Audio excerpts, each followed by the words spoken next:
Alright guys, so this right here is a video that I've been trying to make for the past couple months, but every time I'm about to make it, I end up either copying a new pair of shoes or just getting some other thing on the agenda. So we're finally gonna do it.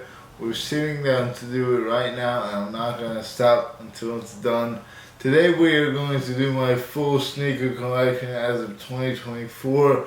The last time we did this was, I believe, January of 2023, so it's only fitting we do the same thing 1 year later. My collection is completely different, as will probably be the case next year as well, as I always kind of switch around what I have in my collection. That's just a part of how I personally collect sneakers. Always have been that way. As you can see, a little bit of what's going on behind me.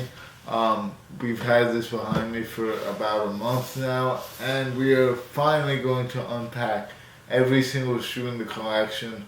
We're going to go one by one, tell a little story about them, how I got them, etc. Let's jump straight into it right now. I hope you guys are excited because these are my favorite types of videos to watch. So sit back, grab your popcorn, and enjoy the show. Alright, so the first shoe we are going to start with are these right here, which are actually an old shoe. You might be wondering how I even have these or why. So these are the Nike Sacai Blazer mids in the blue colorway. The Legend Blue, I believe, and they are like a UNC black and white. These came out back in May of 2019, right in the beginning of my sneaker reselling career. And I actually traded them to a friend. I gave him these. He gave me LA Chicago Nike SB Jordan 1s. For those of you guys who don't know, those rocketed tremendously in value. But I always wanted this shoe back in the collection. I never got it back until finally that friend of mine offered to sell them back to me for $60. So I got these for way under retail. They came from my sneakers account originally, so definitely some serious sentimental value going on with these. You guys might not even know I had these. I did do a video about them a while back, but a lot of new viewers since then, so I do have these in the collection. They're probably not going anywhere because they were basically a gift from the person who got me into sneaker reselling. So definitely a sentimental shoe for me, and these are the Sacai Blazers. Let me know what you guys think of these. We're going to move on to the next shoe. Alright, next up we have possibly my biggest retail W that I've ever gotten. These are the Lost and Found Jordan 1s. These were Sneaker of the Year in 2022, and I still have them. Usually I fumble the bag and end up selling them down the line somewhere, especially because they are high tops, they're not comfortable and all that. But this shoe is absolutely fire. It's never leaving my collection. I can say that for a fact because even though I'm not a big high top guy, if I ever were to have a high top, these would be the ones I would gravitate towards. They're the OG colorway, all red and black. We got crazy speckling on the top and on the midfoot area just from like wear. I haven't worn these that much, but there was a period of time in like May, June where I wore them a lot, and they are kind of cooked. But it's cool because I love this shoe. I just wore them in the snow 2 weeks ago. Super durable shoe as well because it already looks pre-aged. The midsole is aged and everything, so I'm not worried about like messing these up. I love them and I'm never going to get rid of them. So definitely a great shoe. Hopefully it'll go up at some point in the next 5 years, but so far no go on the increase in value side of things. But these are the Lost and Found Jordan 1s. Continuing along with the theme of Jordan 1s, these right here, Jordan 1 taxis. Honestly, I don't even know why I have these anymore. I had them sold for like $130 at one point, but I couldn't get myself to send them because I do like the shoe, but I never wear it.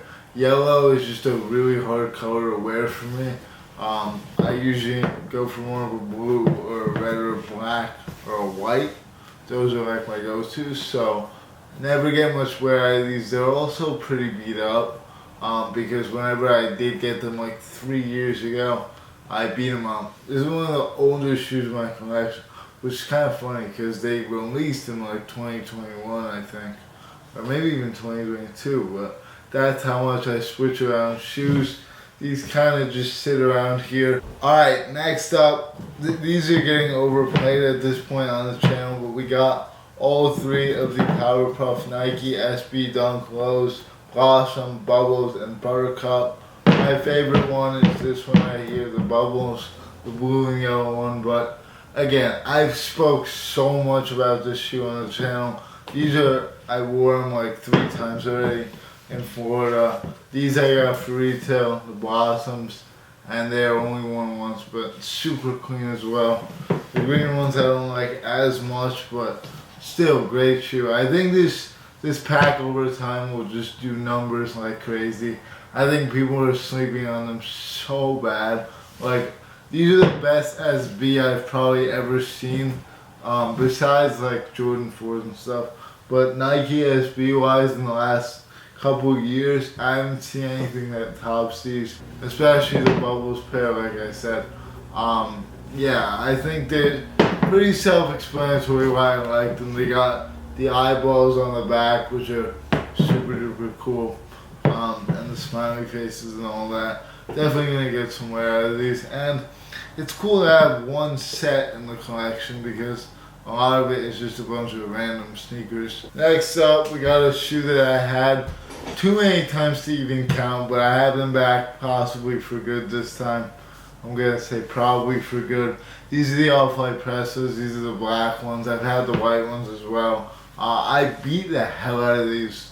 There was this one day when I just like trekked through a forest in them, and I never really cleaned them since. But super sick shoe. Like, I mean, these are one of my favorite shoes of all time by far. Super comfortable. Maintain their shape pretty well for being an off-white and being this worn. I bought them for a steal. I paid like $300 for them, which is less than they usually go for. I wore the crap out of them, but I got them like semi-recently, like probably like 4 months ago.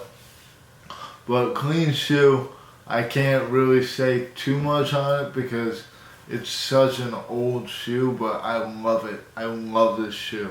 Like, this is probably one of the top 3 favorite shoes ever, and I will probably never not have a pair of these in the collection. I just got these like a couple weeks ago, the Jordan 11, I forget what they're even called, the Gratitudes I think, but they're basically the Concords. I don't know if I'm going to keep these full time. I can still return them, but every time I'm about to put them back in the box and send them out, for some reason I just kind of like them. I mean, they are the Concords basically, just with a slight spin on them, and they're super clean. Like, I haven't been to school yet, and I have a feeling I'm going to be getting a lot of wear out of these when I get back to school. So I'm not getting them yet, but by next year there's a good chance they'll be gone for my next sneaker collection. So definitely a clean shoe, but I don't know how much wear I'll get out of it. We'll have to see what the future holds. Alright, next one right here, the Offlight Dunks. I never had a pair of the Lot Dunks before these.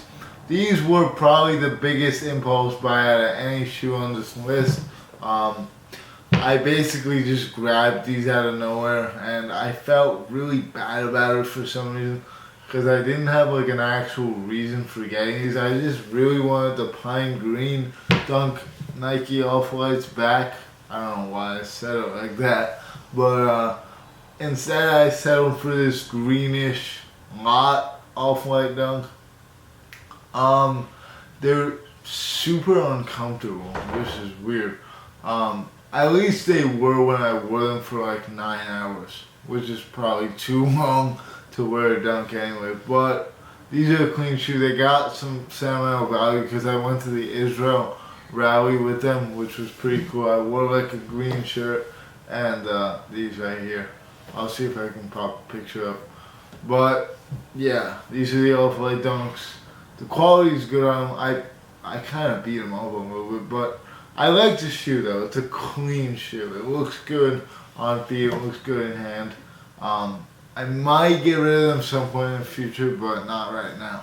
Alright, now this one is a lifesaver. These are the Yeezy 350 V1 Pirate Blacks. This is probably the shoe I've been wearing the most over the last 3 months, maybe 2 months. But when I first got them in June off the restock, I wasn't wearing them at all.